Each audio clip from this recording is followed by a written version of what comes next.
টাকার নেশায় কি ফুটবলের আত্মাই বিক্রি করে দিচ্ছে ফিফা?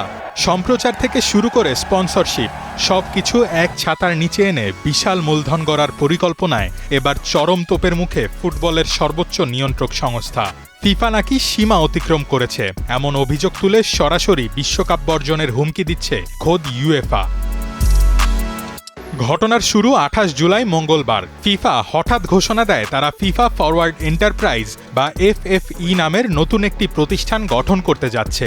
এর অধীনে ফিফার সম্প্রচার, স্পন্সরশিপ, টিকিট বিক্রি থেকে শুরু করে লাইসেন্সিং সবকিছুই থাকবে। প্রস্তাব অনুযায়ী এই প্রতিষ্ঠানের নিয়ন্ত্রণহীন শেয়ার বিক্রি করে বাইরের বিনিয়োগকারীদের কাছ থেকে $420 কোটি তুলতে চায় ফিফা। তাদের দাবি, এতে আগামী 4 বছরে ফুটবল উন্নয়নে $1000 কোটি বেশি খরচ করা সম্ভব হবে।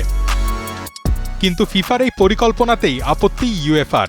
তাদের অভিযোগ, ফুটবলের আত্মা আর এর পরিচালন ব্যবস্থা কোনো বেচাকেনার সম্পদ নয়। সবচেয়ে বিস্ময়কর ব্যাপার হলো, বিশ্বকাপ ফাইনালের আগের দিন নিউ ইয়র্কে সদস্য সংস্থাগুলোর সাথে বৈঠক হলেও সেখানে এই বিশাল পরিকল্পনার বিন্দু বিসর্গও প্রকাশ করেনি ফিফা।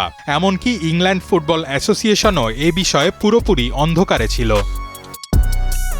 যুক্তরাজ্যের প্রধানমন্ত্রী অ্যান্ডি বার্নহ্যাম এক্সে লিখেছেন, ফুটবল শুধু বিনিয়োগকারীদের সম্পদ নয়, এটি সাধারণ সমর্থকদেরও সম্পদ। এর আগে 2021 সালেও 2 বছর পরপর বিশ্বকাপ আয়োজনের প্রস্তাব দিয়ে ইউএফার বর্জনের হুমকিতে পিছু হটেছিল ফিফা।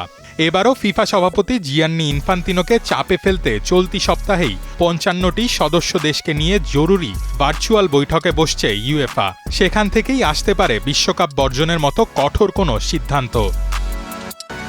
এমনিতেই একাধিক বিতর্কে ফিফা ইউএফা সম্পর্ক এখন তলানিতে। তার ওপর এই দুই সংগঠনের নতুন সম্পর্কের সংকট বিশ্ব ফুটবলকে কোথায় নিয়ে ঠেকাবে সেটাই এখন বড় প্রশ্ন।